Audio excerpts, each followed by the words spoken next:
ચાલો આજે વાત કરીએ એક એવા સાધુની, એક એવા સંન્યાસીની જેમણે પૂર્વના જ્ઞાનને પશ્ચિમ સુધી પહોંચાડ્યું. હા, આપણે વાત કરી રહ્યા છીએ સ્વામી વિવેકાનંદની.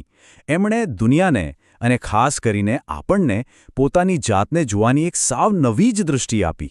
કલ્પના કરો, વર્ષ છે 1893, જગ્યા છે શિકાગો, અને ત્યાં ભરાઈ છે વિશ્વ ધર્મ સંસદ. દુનિયાભરના મોટા મોટા વિદ્વાનો ભેગા થયા છે, અને એમની વચ્ચે એક 30 વર્ષના અજાણ્યા ભારતીય સંન્યાસી બેઠા છે, પોતાના વારાની રાહ જોતા.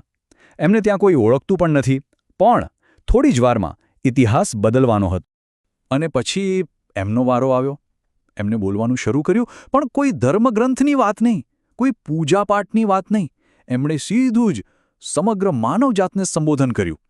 અને એમના શબ્દોમાં એવો તો જાદુ હતો કે આખો હોલ ઊભો થઈ ગયો અને 2 મિનિટ સુધી તાળીઓનો ગડગડાટ રોકાયો જ નહીં. ખરેખર એક ભાષણે આખી દુનિયાને હચમચાવી દીધી. તો સવાલ એ થાય કે આખરે આ સંન્યાસી હતા કોણ? એમના વિચારોમાં એવું તો શું હતું? એવી કઈ તાકાત હતી કે પશ્ચિમનું જગત પણ સ્તબ્ધ થઈ ગયું? ચાલો આજે એમના દર્શનમાં થોડા ઊંડા ઉતરીએ અને આ સમજવાનો પ્રયત્ન કરીએ. વિવેકાનંદનું માનવું હતું કે દુનિયામાં જેટલા પણ ઝઘડા છે, જેટલા પણ મતભેદ છે, એ બધાનું મૂળ કારણ એક જ છે. અને આટલી ગહન વાત સમજાવવા માટે એમણે કોઈ મોટા સિદ્ધાંતોની વાત ન કરી. ના, એમણે એક બહુ સરળ પણ સચોટ વાર્તાનો સહારો લીધો. એમણે પૂછ્યું કે ભાઈ, આ દુનિયામાં આટલી બધી અસહિષ્ણુતા કેમ છે? આટલા વિવાદો કેમ છે? જો આનું કારણ સમજવું હોય ને, તો એક નાનકડી વાર્તા સાંભળવી પડે. વાર્તા છે એક કૂપ મંડૂકની, એટલે કે કૂવામાં રહેતા દેડકાની. જુઓ, વાર્તા કંઈક આવી છે. એક દેડકો છે જેનો જન્મ એક નાના કૂવામાં થયો છે અને આખી જિંદગી એણે ત્યાં જ વિતાવી છે. હવે એના માટે તો એ કૂવો જ આખી દુનિયા છે, આખું બ્રહ્માંડ છે. એનાથી મોટું તો કશું હોય જ શકે નહીં.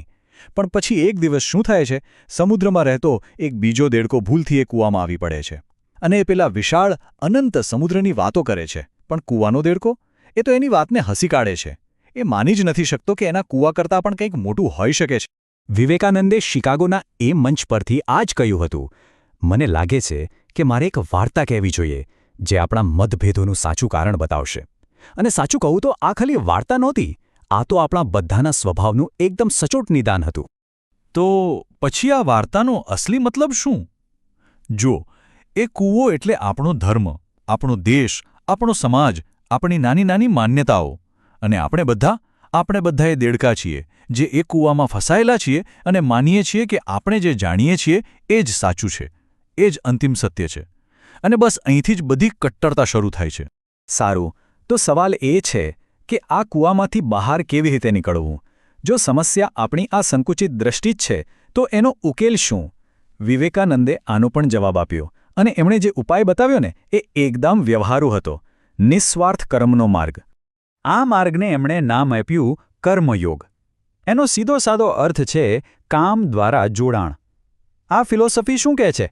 એ કહે છે કે ભાઈ, તમે કોઈ પણ કામ કરો, પણ એના પરિણામ સાથે, એના ફળ સાથે બંધાઈ ન જાઓ. બસ કામને જ પૂજા સમજી લો, પરિણામની ચિંતા કર્યા વગર. અને જુઓ, એમણે કામ કરવાની 2 રીતો બહુ સરસ રીતે સમજાવી. એક છે પ્રવૃત્તિ, મતલબ કે બધું જ હું અને મારા માટે. પૈસા કમાવા, નામ કમાવું, સત્તા મેળવવી, બસ આ બધું ભેગું કરવાની દોડ. અને બીજી રીત છે નિવૃત્તિ, એટલે કે હુંથી દૂર જવાનું. જ્યારે કોઈ પોતાના સ્વાર્થને છોડીને બીજા માટે કામ કરવાનું શરૂ કરે છે ને, વિવેકાનંદ કહે છે કે સાચા ધર્મ અને નૈતિકતાની શરૂઆત ત્યાંથી જ થાય છે. હવે આ બધું કહેવું તો બહુ સહેલું છે, પણ કરવું એટલું જ મુશ્કેલ. વિવેકાનંદ પોતે આ વાત જાણતા હતા. એમણે કહ્યું છે કે આ દુનિયામાં સૌથી અઘરું કામ જો કોઈ હોય તો એ છે કે ફળની ચિંતા કર્યા વગર કામ કરવું, કોઈને મદદ કરવી અને પછી એવું પણ ન વિચારવું કે એ વ્યક્તિ આપણી આભારી રહે. પણ જે દિવસે આ શક્ય બની જાય છે ને, બસ એ જ દિવસે પેલા કૂવાની દિવાલો તૂટી જાય છે. કેમ કે નિસ્વાર્થપણે કરેલું કામ જ આપણા હુંના કેદખાનામાંથી બહાર નીકળવાની ચાવી છે. અને એ જ સાચી સ્વતંત્રતા છે. પણ અહીં એક સવાલ ઊભો થાય. શા માટે કરવું નિસ્વાર્થ કામ? શા માટે કોઈ બીજા માટે જીવવું? અને આ સવાલનો જવાબ વિવેકાનંદના દર્શનના કેન્દ્રમાં છે, એમના સૌથી ઊંડા સત્યમાં છે. અને એ સત્ય છે, આપણે સૌ એક છીએ. અને તમને ખબર છે, સૌથી રસપ્રદ વાત શું છે? આ આધ્યાત્મિક સત્યને સાબિત કરવા માટે તેઓ વિજ્ઞાનનો સહારો લેતા. એ કહેતા કે વિજ્ઞાને મને બતાવી દીધું છે કે આપણું આ અલગ ભૌતિક શરીર હોવું એ એક ભ્રમ છે. હકીકતમાં આપણું શરીર તો પદાર્થના એક વિશાળ સમુદ્રમાં ફક્ત એક નાનકડી, સતત બદલાતી લહેર જેવું છે. આ જ સિદ્ધાંતને કહેવાય છે અદ્વૈત. એટલે કે જે બે નથી, જે એક જ છે. અને આ એકતા ખાલી શરીરના સ્તર પર નથી. વિવેકાનંદ કહે છે કે જેવી રીતે આપણા બધાના શરીર એક જ પદાર્થમાંથી બન્યા છે, એવી જ રીતે આપણી અંદર રહેલો આત્મા પણ એક જ વૈશ્વિક ચેતનાનો ભાગ છે. અને બસ આ જ કારણ હતું કે તેઓ દરેક ધર્મનું સન્માન કરતા.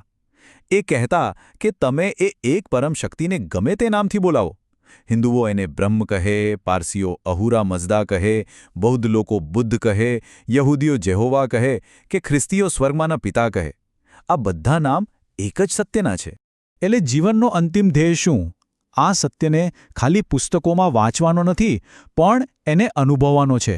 એ વાતને સમજી લેવાની છે કે આપણે સમુદ્ર પર ઉઠતી એક નાની અમથી લહેર નથી, પણ આપણે પોતે જ આખો સમુદ્ર છીએ. પણ ખાલી વાતો કરવાથી શું થાય? જો આ બધું જ જ્ઞાન પુસ્તકોમાં જ રહી જાય તો એનો કોઈ અર્થ નથી.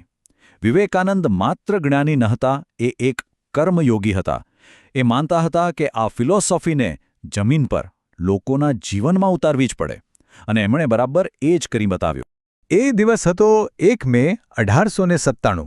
આ દિવસે એક એવી સંસ્થાનો પાયો નખાયો જેણે સ્વામી વિવેકાનંદના વિચારોને હંમેશ માટે જીવંત કરી દીધા. એમણે સ્થાપના કરી રામકૃષ્ણ મિશનની, જેનો હેતુ એકદમ સ્પષ્ટ હતો. જે કર્મયોગનો સિદ્ધાંત છે તેને વ્યવહારમાં લાવો. લોકોની સેવા દ્વારા જ ભગવાનની પૂજા કરવી. અને આજે પણ આ મિશન ક્યાં નથી? શિક્ષણ હોય, આરોગ્ય હોય, ગામડાઓનો વિકાસ હોય કે પછી કોઈ કુદરતી આફતમાં રાહત કાર્ય, દરેક જગ્યાએ કામ કરે છે. અને આ બધા જ કામ પાછળનો ભાવ માત્ર એક જ છે: નિસ્વાર્થ સેવા. સાચા અર્થમાં કહીએ તો રામકૃષ્ણ મિશન એ સ્વામી વિવેકાનંદના સંદેશનું જીવંત સ્વરૂપ છે. એ વાતનો જીવતો જાગતો પુરાવો છે કે માણસની સેવા કરવી એ જ માણસની અંદર રહેલા ભગવાનની સાચી પૂજા છે. સ્વામી વિવેકાનંદે આપણને સૌને આપણા પોતાના કૂવાની બહાર જોવાની એક હિંમત આપી, એક દૃષ્ટિ આપી.